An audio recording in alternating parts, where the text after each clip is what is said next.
So you want to get into vintage PCs? Well, it's a fun hobby, but it can be tough. So I can give you a few tips on how to get started. Now, first things first, no matter what you start with, no matter what your end goal is, there are a few things that you will always need. I am about to go pick some of them up. You can come with me for that. Good news is, they're cheap. Very, very cheap. If you know what you're doing. What you shouldn't do is just go on eBay and start clicking buy now. That's it's not what you do. So, first things first, we're going to the dollar store.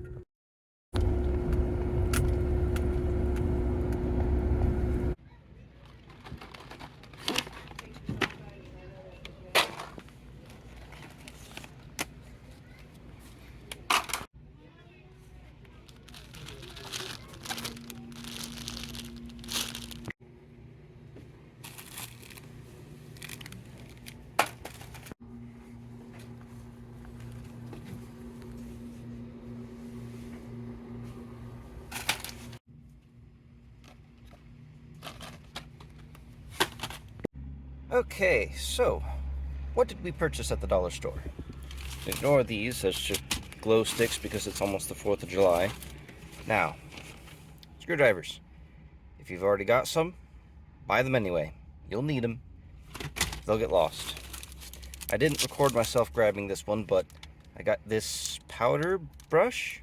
It's for makeup, but this is going to be used for getting dust off of motherboards. You want a really fine brush, something that's not going to rip off capacitors.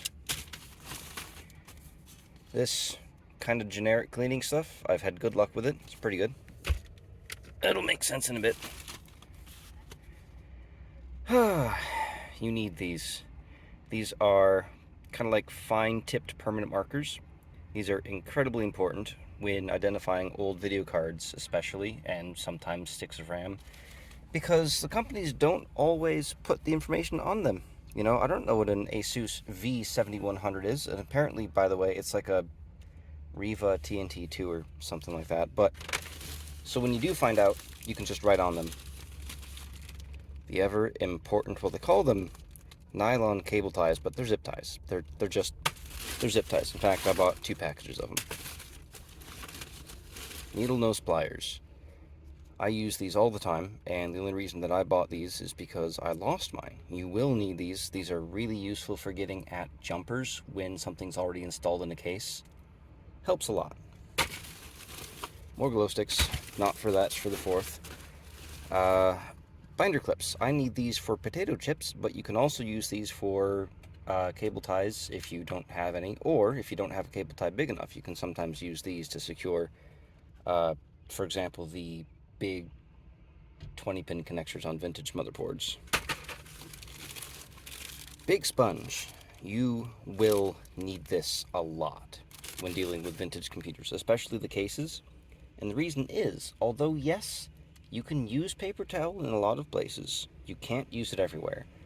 A lot of these old cases have a texture to them that will destroy the paper towel.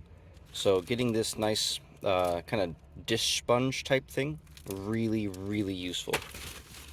And finally, I bought myself some LED lights because I've got some burnt out. Oh, and I got a drink because I'm thirsty. Now, let's go see why we need all of these things before we even begin assembling PCs.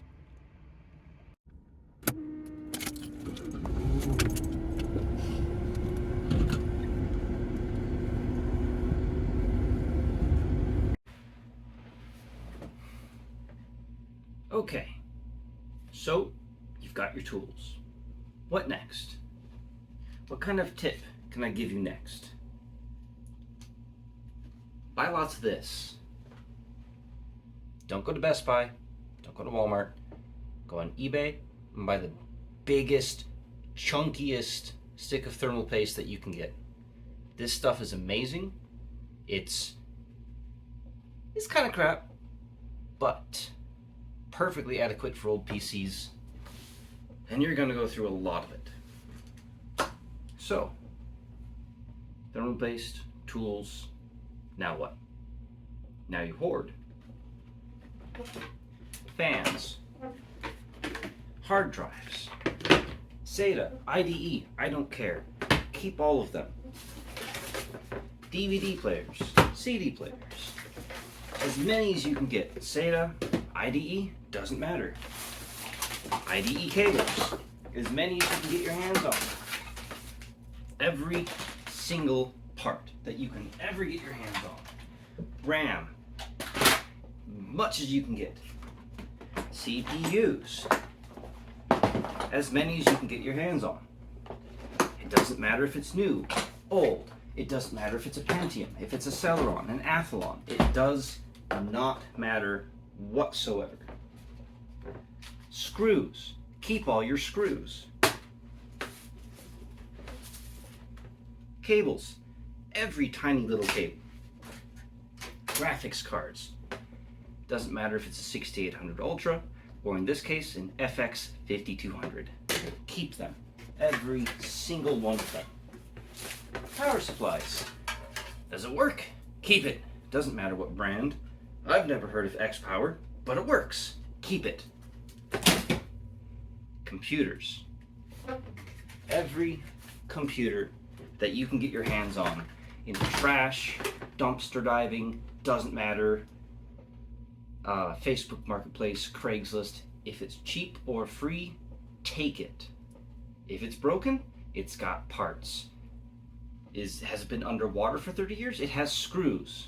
You can use them. You can use the case. This one is an Apivia QPAC 2, I believe. I'm putting a Pentium 4 in there with a GeForce 6600 AGP. Nothing is bad. There are no bad parts, only bad use cases. There are dead parts, but a lot of the times, those can be revived. There are only so many parts left available. No one's making new ones. Not really. Even that guy that's making brand new Voodoo cards, he's harvesting chips from dead cards. He's not manufacturing new Voodoo graphics cores. This FX 5200, pretty trash. But I went through and I replaced all the capacitors. Why? Because it's a graphics card. It's an AGP graphics card. Again, there are no bad parts, only bad use cases. This card might be really bad for the era of gaming it was intended for, which is like XP-ish. But it's great for Windows 98 gaming. It has decent Windows 98 drivers. Pretty good. Has a use. Everything. Pentium 2, Pentium 1. How do you get these? Well, you hoard. At some point, you're going to come across a piece of trash PC, and it'll have something in here. And if you don't pick it up off the side of the road, well, you'll never get it. That's where I got both of these from. And I've got more. Lots more. I don't know what to do with them, but never turn down hardware if it's a good deal or free. Never turn it down. And if you find that your CPU doesn't work when you put it into your motherboard, keep it anyway. Try a different motherboard. These things have real big compatibility issues. And if it has bent pins, grab a razor blade, unbend them, like this one that I just noticed. There, fixed. This will probably work. This is a, what is this? It's a Pentium. Oh, copyright 1992. SX969. I don't know which Pentium this is, but I think this might be pre-MMX. Can't tell. This might be like a... Don't know. And this... I don't even know if this is a Pentium 2 or a... This might be a Celeron. Either way, the point stands. Never get rid of hardware. Never throw anything away. If it's broken, fix it. If it can't be fixed, harvest from it. There's no bad hardware, only bad use cases. I cannot stress that enough. So, what about bad computers? Oh, everyone knows how bad Dells are. Notoriously awful. And to some extent, I might agree with you.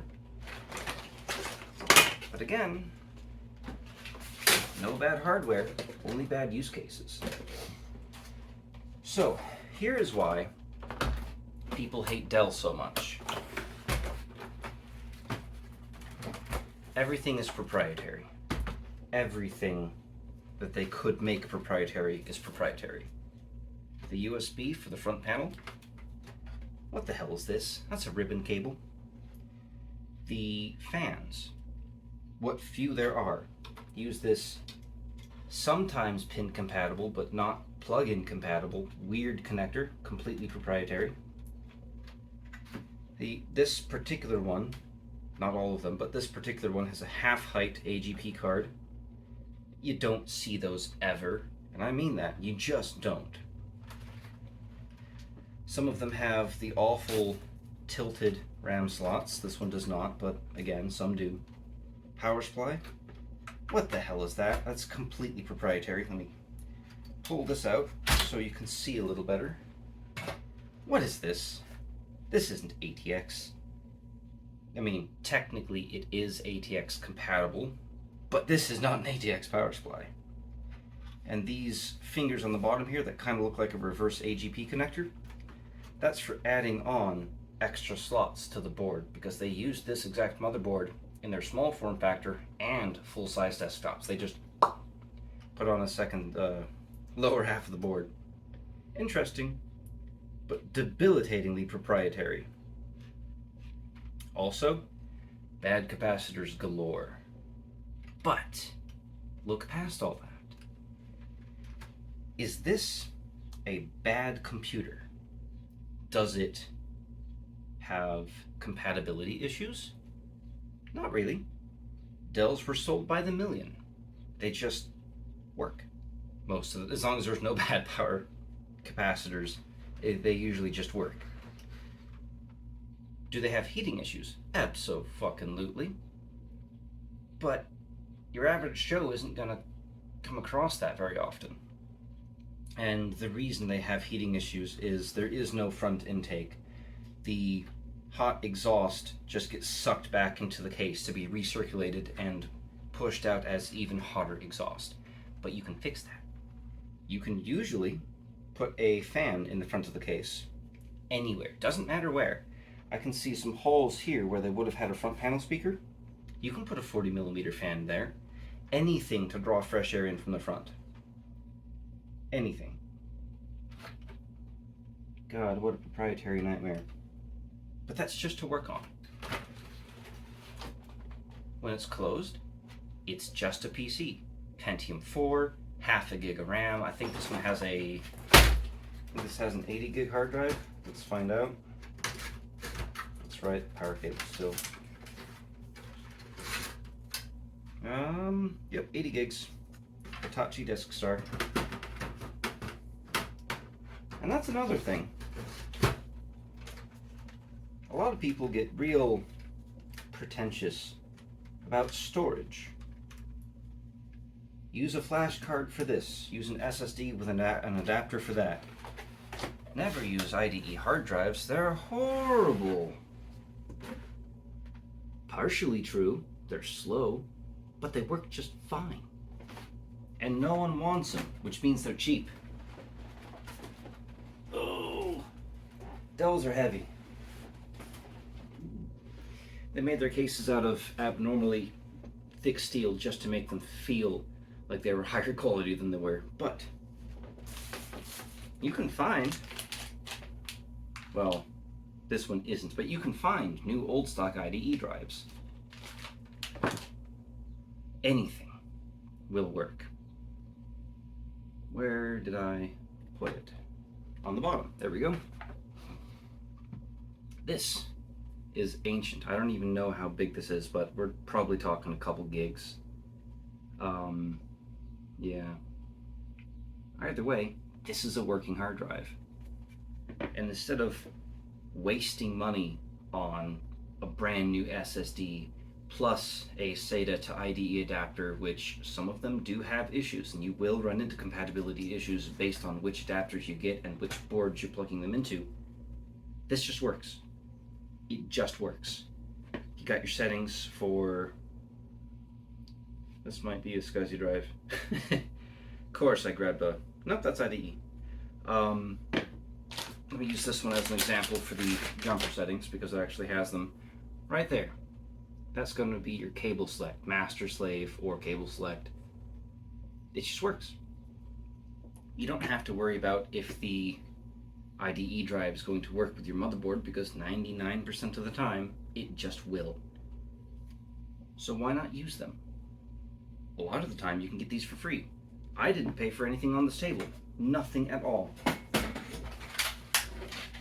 Every single stick of RAM I got out of trash PCs, and every single one of these works just fine. Both of these CPUs work just fine. This graphics card, now that I fixed it, works just fine.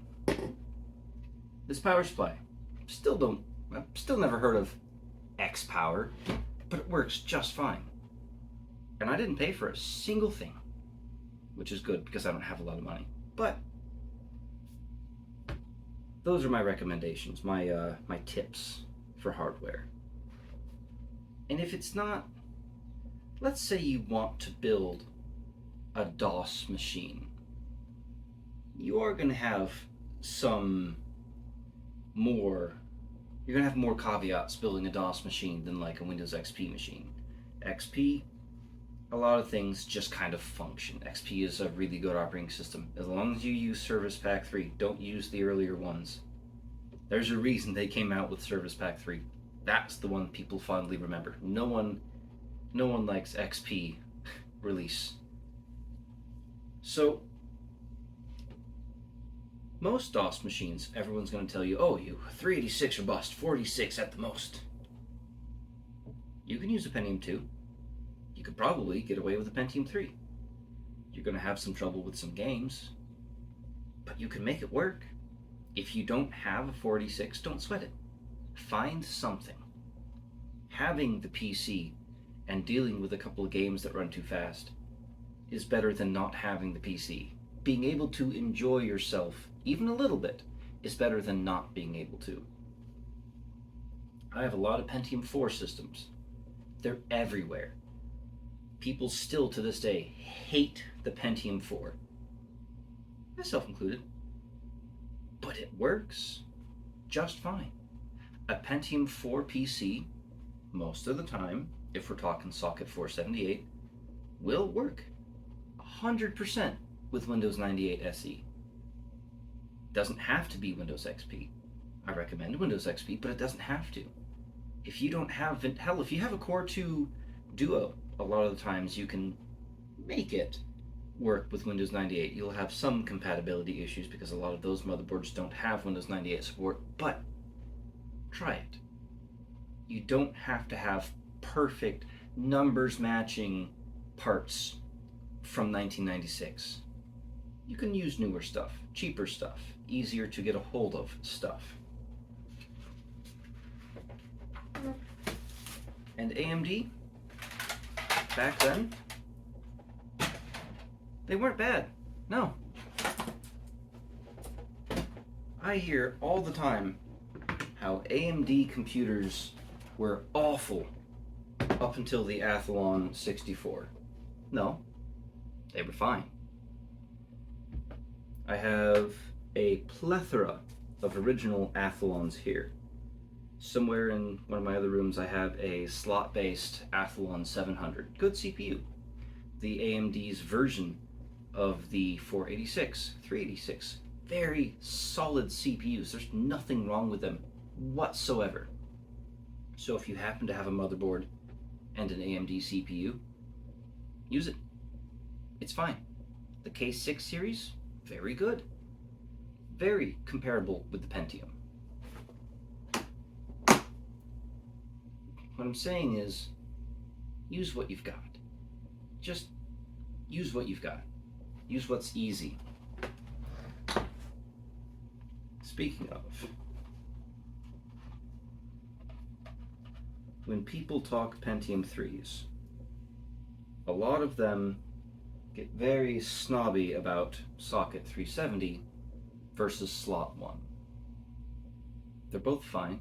There's nothing wrong with slot 1, and there's nothing really wrong with socket 370, unless you get one of those awful machines that uses Rambus. This stuff is terrible. It functions just fine, so if you have a PC that already has Rambus memory in it, use it. Don't sweat it. It's fine. But if you are specifically going to build a PC from scratch using parts that you don't have yet, do try to avoid Rambus. Not necessarily for any compatibility or performance reasons. Rambus generally, I don't see much performance difference in the real world between Rambus and DDR.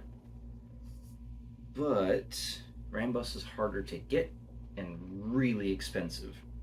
This is a 256 megabyte stick of Rambus. A couple years ago, I paid $25 for this. $25 for 256 megabytes. Whereas DDR, I can't give this stuff away. This is a 512 megabyte stick of DDR. I got this for free. I have never found free Rambus in anything. It wasn't all that common, so it's not just going to be sitting in a dumpster inside some old compact Presario. You might find it in a Dell Dimension, but again, it's rare. It doesn't have any significant performance advantages over DDR. So if you're building from scratch, DDR. Or SDRAM, but try for DDR. And by this point, a lot of you have probably realized I'm basing a lot of my tips and suggestions on value. These things can get expensive. Old systems. Go on eBay right now. I don't care if you navigate away from my video. I don't do this for profit. Go on eBay, search for Windows 98 gaming computer. Done that yet? Can you believe those prices? And they sell for that much. They do, depending on the hardware and how suave the seller is. They will sell for $300-400. That's how much I paid for my car. That's insane. I can build a computer equivalent to what these people are selling for probably less than $50, assuming that I had to get all the parts myself. Go to junkyards. Scrapyards, not junkyards. Junkyards are generally automotive. Go to a scrapyard. A lot of them have big piles of old computers. Go there. You're probably not going to find a working motherboard there based on the rain and how they handle them, but the individual components, RAM, graphics cards, you'll very rarely find hard drives there, but grab them. Doesn't matter if they've been rained on. You can clean them up. Sometimes you can fix them. And they're dirt cheap. They usually sell them by the pound. They don't go, oh, well, that's a 7950 GX2. We're going to have to check the resale price. No, they don't care. It's just scrap metal to them. That's where you get your good stuff now. Again, they don't take good care of it. It's usually been out in the weather. But the moment something has water touch, it isn't instantly dead. You can usually clean them up and repair them. Sometimes they do just work still. So, tips on software. XP. It's easy. Just use XP if you're just trying to play some games. Emulation, it's okay, but I do run into some compatibility issues with XP, or not XP, with emulation. There's a lot of individual things you need to very carefully emulate, and then you got to find the files. It's, funny enough, not always as easy to set up emulation than it is to just build a damn PC. Um, if you're going with a DOS-based GUI, such as Windows 3.1, 95, 98, I believe you're gonna want to go with 98 SE. It's the more stable version of all of those. Although 3.1 is reasonably stable, it just doesn't have a lot of software for it. 98 SE, you're getting Quake, you're getting uh, Unreal. Very, very good games. And you can still boot into DOS with 98. But I still recommend XP because anything that can be played in 98 can almost for sure be played in XP, and XP runs on a much wider array of hardware without much issue. 98, sometimes you need a boot disk in order to get the install disk running. XP, you just pop the CD in and you're good to go. No worries. XP is also easier to find software for drivers. 98, sometimes you have a whole night of hunting ahead of you. Speaking of drivers, that's another tip for you. Snappy Driver Installer. It's 40 gigabytes the last time. I think it might have been 41 gigabytes the last time that I downloaded it. But the offline installer for Snappy Driver Installer has so much. You throw it on your system.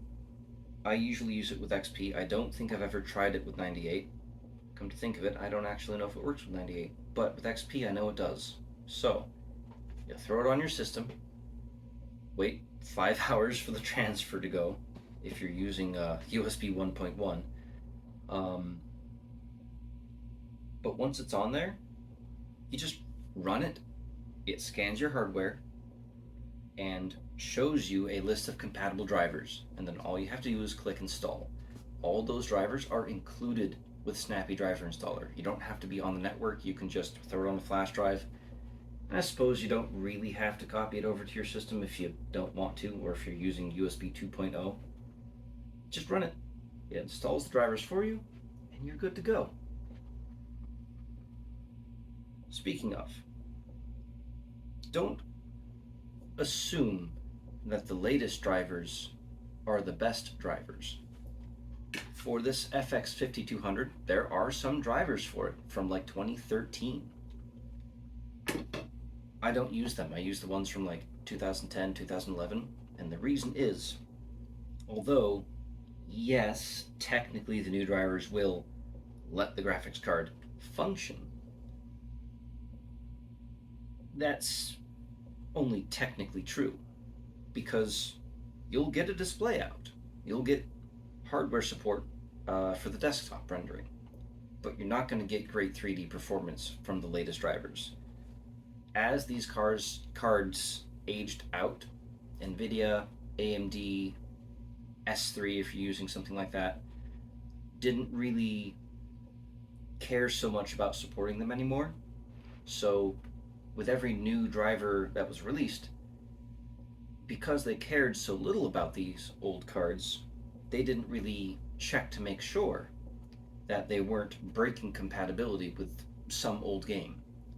So, for example, if you're using a 6600, a GeForce 6600 like I've got, and you like to play, say, Battle Engine Aquila, very good game by the way. It's on GOG, really cheap, really good game. Good 5 or 6 hours of gameplay. If you install the latest drivers, the game just crashes upon boot. It won't run, period. But if you step back a couple of revisions, it runs fine. Perfect even. Doesn't happen all the time, but it does happen sometimes.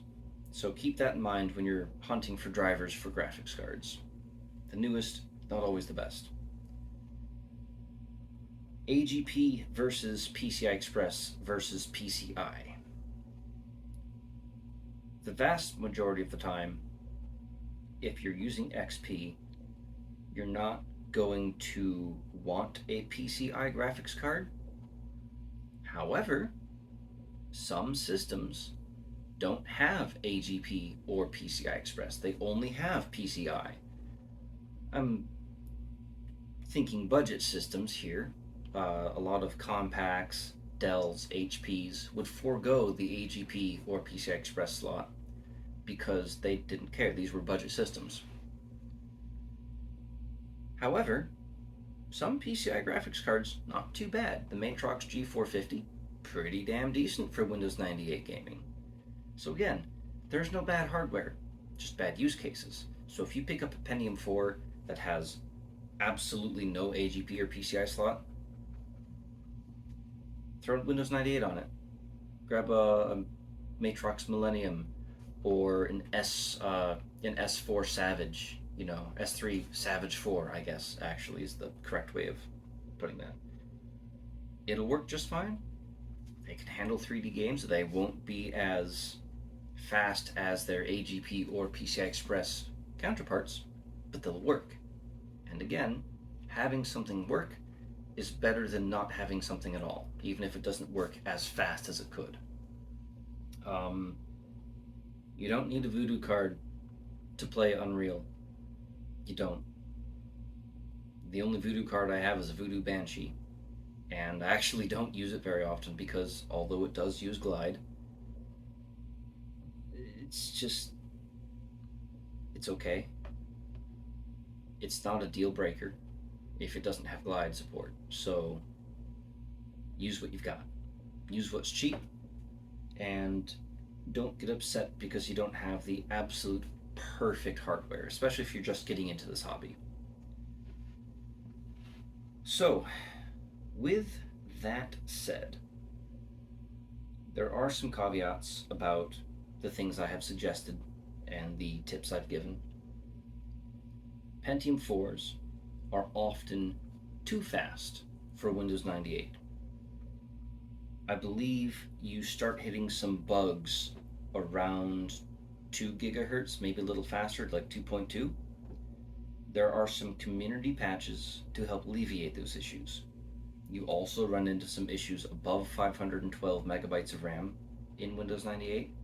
Again, there are some community patches to help alleviate those issues. There are plenty of instruction videos out there on YouTube on how to install them.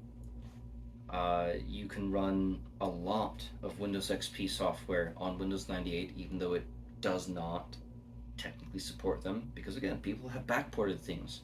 .NET was backported to Windows 98. I think the YouTuber that did that was Matt KC, I think. Phil's Computer Lab.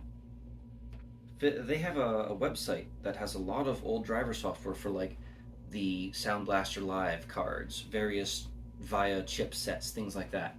Very good resource and a very, very good YouTube channel. And if you're looking for anything about your hardware, check out the various YouTube channels that cover that stuff. LGR doesn't necessarily go into the nitty-gritty about the trials and tribulations of certain hardware, but sometimes during his videos he'll let a certain compatibility thing slip that he ran into, So although he doesn't give you the specifics of how to set it up, usually, sometimes he lets it slip. Any knowledge is good knowledge, basically. So if you have a Enforce 2 motherboard, watch all the videos on it, because there might be some little nugget that you need to know that most people don't cover, but some random dude from India covered 5 years ago. So watch them all. Any knowledge is good knowledge. And I think that's most of it. you don't have to spend a lot to get into this hobby if you're careful. And if you don't care about having the exact perfect setup, you can make a lot of things work. Try not to run early Linux though. It's a fun experiment. This here, this Pentium 4 system, currently has SUSE installed on it. Because of course it does. I think it's like SUSE 3 point something, which is based on Slackware. It's a thing. I wouldn't call it great, but it's a thing. So, for daily use, Windows or bust. And there you have it. Questions, comments, go ahead and put them down below. If you've got your own builds that you kind of made work, let me know. I'm always happy to hear about that stuff. And yes, spray painting the I/O plate to cover rust is a valid option. Do not at me, bro.